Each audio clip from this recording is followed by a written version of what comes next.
Jewelry as soul, creating in a state of flow. Being a career artist, I can speak from first-hand experience that the physical act of making something with one's hands is truly a mystical event. I entered college in 1965 as a pre-med student, for I knew deep down inside that I wanted to serve and assist healing others, but due to my inept abilities in math, physics, and chemistry, the basics, I was shuffled along a circuitous route toward finding the real me. I tried psychology, then sociology, anthropology, and finally declared art as my major, a huge breakthrough in reality for me. I realized that art itself was a way that I could serve mankind and assist in a form of therapeutic healing. While I was fascinated with all the other subjects, nothing held the promise of a lifetime of magic for me as art did. I realized that every time I became engaged in making art of any kind, that I would sort of fall into a rabbit hole of mystical adventure. During the creating, the making, the carving of wood, the chiseling of limestone, the building of papier-mâché forms, the painting on canvas, the drawing of pencil and charcoal on paper, and the welding of bronze and steel, the sensuous sculpting of wax, or the tedious process of editing Super 8 film, I would always go into a kind of super deep trance while I was working. This trance is called flow. This flow is pure joy. It is the cessation of time, the quieting of the chattering mind. It is the peace we all seek. Like meditation, whereby we seek to achieve a state of nothingness, to be able to hear the voice of God or meet our higher self, being in the state of flow is being in a state of sheer bliss. It is psychedelic, it's hypnotic, it's addictive, and it's a feeling of being one with all things. A good example of this phenomena was in 1966, when filmmaking had become my greatest obsession in college, and I believe one of the main reasons I loved it so much was that during the editing process, I always traveled to my own personal heaven. I always ended up getting high. And I remember that I would sit down early in the evening at my little kitchen table to begin editing a new film. Several Cokes and a pack or two of Marlboros later, it was dawn. I had chain smoked without realizing what I was doing, until ashtrays were smoldering and I'd have to get up and pour water in them just to put them out. This would force me to stand up, to get out of the chair. I have to thank my poor butt for finally making me get up and get ready for morning class, for the hard chair I'd been in for the past 12 hours had me in a sharp pain that I simply ignored all night. I had become so engrossed and so focused on my filmmaking that the only reason I stopped was because my body had physically collapsed with pain and physical mental exhaustion. That is flow. Now, this state of ecstasy was easily obtained whenever I began to make something materialize from nothing. It is the splendid price one pays for the magic of creating something new and original. It is the gift one receives by being an artist, or doing something that takes one to their passion, to the activity that they love so much doing.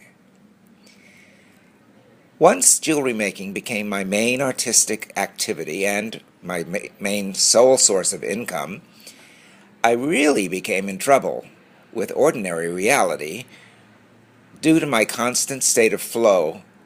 Being in flow all the time kept me from being with my feet firmly on the ground, I have to say.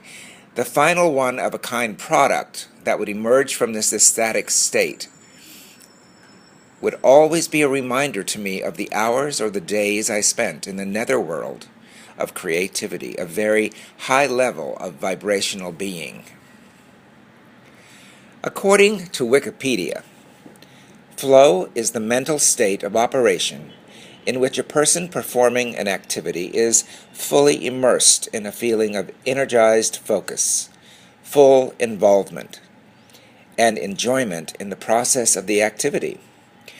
Proposed by, now I can't pronounce this man's name, Mihaly Csikzentmihalyi, the positive psychology concept, which had been widely referenced across a variety of fields. According to Mihaly, the flow is completely focused motivation. It is a single-minded immersion and represents perhaps the ultimate in harnessing the emotions in the service of performing and learning. During flow, the emotions are not just contained and channeled, but positive, energized, and aligned with the task at hand. To be caught in the ennui of depression or the agitation of anxiety, is to be barred from flow. The hallmark of flow is the feeling of spontaneous joy, even rapture, while performing a task, although flow is also described as a deep focus on nothing but the activity, not even oneself or one's emotions. Mihaly originally began to research this phenomena when he became fascinated by artists, primarily painters, who would disregard their need for food, water, or even sleep while in a state of flow. I remember reading his book, Flow, The Optimal Psychological Experience, when it first came out as a sensational new subject in 1991. It was thrilling to find a concrete explanation for what I had been experiencing all my life, and now I use the word and concept whenever I speak about my work or my career. Flow is a state that can be enjoyed by nearly everyone, and we all know it when we see it. It is that point when someone is performing effortlessly, whether they are a singer, an actor, dancer, athlete, computer hacker, writer, or a person who is doing a challenging activity and bringing to it a high level of expertise and skill.